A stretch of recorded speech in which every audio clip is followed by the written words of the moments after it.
ஹாய்ங்க எல்லாருக்கும் கார்த்திகை தீப நல்வாழ்த்துக்கள். எல்லோரும் நல்லபடியாக சாமி கும்பிட்ருப்பீங்க. ஸோ இன்றைக்கி எங்கள் வீட்டில் எங்கள் குட்டி பாப்பாவோட எப்படி கார்த்திகை தீபம் போச்சு அப்படிங்கிறத பார்க்கலாங்க. லாஸ்ட் இயர் பார்த்திங்கன்னா என் பெரிய பாப்பா இருந்தா. ஸோ அவள் தான் பார்த்திங்கன்னா விளக்கு போடுறதுக்கு முன்னாடி விளக்கெல்லாம் செட் பண்ணுறதா இருக்கட்டும், ஆயில் போடுறது, திரி போடுறது எல்லாமே அவங்க ஃபுல்லாக ஹெல்ப் பண்ணி கொடுத்தாங்க. மஞ்சள் குங்குமம்லாம் வச்சு கொடுத்தாங்க. இந்த வருஷம் அவங்க ஹாஸ்டலில் இருக்காங்க. அக்கா இல்லாத இடத்த அவங்க தங்கச்சி செய்கிற மாதிரி என் பெரிய பொண்ணு இருந்து செஞ்ச எல்லா வேலையுமே பார்த்திங்கன்னா என் சின்ன பொண்ணு தான் எனக்கு அந்த குட்டி குட்டி அகல் விளக்குக்கெல்லாம் பார்த்திங்கன்னா மேலே அந்த மஞ்சள் குங்குமம் வைக்கிறது இதெல்லாமே அரேஞ்ச் பண்ணி கொடுத்தாங்க. ஸோ ஹாப்பியாக போயிட்டே இருந்துச்சு.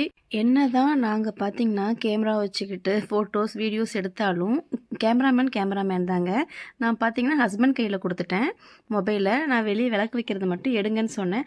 ஸோ அவர் அங்கே வந்து இருக்கு, என்னடா இவர் போய் கதவுக்கு பின்னாடி நின்று என்னடா ஃபோன் வச்சு பண்ணிகிட்ருக்காருன்னு பார்த்து யோசிச்சுக்கிட்டே தான் விளக்கு வச்சுட்டு இருந்தேன். நான் விளக்கு வச்சுட்டு உள்ளே வந்ததுக்கப்புறம் தான் அப்புறம் ஃபோனை வாங்கி என்னங்க வெளியே வந்து விளக்கு வைக்கிறத வீடியோ எடுக்க சொன்னேன், நீங்கள் எடுக்காமல் அங்கே நின்றுட்டுருக்கீங்களேன்னு கேட்டேன். அப்புறம் தான் பார்த்தப்ப தான் தெரிஞ்சுது அந்த கதவு ஓரத்துலேருந்து எடுத்தது. இதுதான் அவங்களோட மைண்ட் செட்டுக்கும் எங்களை மாதிரி சும்மா சும்மா யூஸ் பண்ணுறவங்களுக்குமே உள்ள ஒரு வித்தியாசம்னு அப்புறம் தான் தெரிஞ்சுக்கிட்டேன். அப்புறம் என்னங்க நல்லபடியாக சாமி கும்பிட்டாச்சு. ஃபஸ்ட்டு எப்பயுமே வீட்டில் தீபம் ஏற்றுறதுக்கு முன்னாடி பக்கத்தில் அதாவது கோயிலுக்கு போயிட்டு வரணும். எங்களுக்கு பார்த்தீங்கன்னா எங்கள் வீட்டுக்கு அடுத்ததே கோயில் தான். ஸோ கீழே போயிட்டு கோயிலில் போய் விளக்கு ஏற்றிட்டு அப்புறம் தான் வந்து பார்த்திங்கன்னா வீட்டில் விளக்கு ஏற்றணும். என் சின்ன பொண்ணு பாருங்கள் அவங்களோட ஃபுல் மேக்கப்பை வந்து காமிக்கணும்னு சொல்லி அவங்க பேங்கிள்லேருந்து அவங்க நெக்லஸ் அவங்க ஹேர் ஸ்டைல் எல்லாம் பார்த்து காமிச்சிட்ருக்காங்க. ஸ்டெட்டு மட்டும் குட்டியாக போட்டிருக்காங்களாம். ஸோ அதை ரொம்ப ஃபீல் பண்ணாங்க. இல்லை தங்கம் நல்லா இருக்குது அப்படின்னு சொல்லி 2 பேரும் ஒரு செல்ஃபி ஃபோட்டோவும் வீடியோவும் அப்படியே எடுத்துக்கிட்டோம். எங்கள் வீட்டில் ஹாப்பியாக சாமி கும்பிட்டு அப்புறம் அம்மா வீட்டுக்கு போயிருந்தவங்க அக்கா வந்திருந்தாங்க. அக்காவா பக்கத்தில் இருக்கிற ஓம் சக்தி கோயிலுக்கு போகலாம் அப்படின்னு சொல்லி கார் எடுத்துகிட்டு வந்திருந்தாங்க. ஸோ எல்லாருமே கிளம்பிட்டோம். நான் பார்த்தீங்கன்னா சாமிக்கு லோட்டஸ் வாங்கினேன்.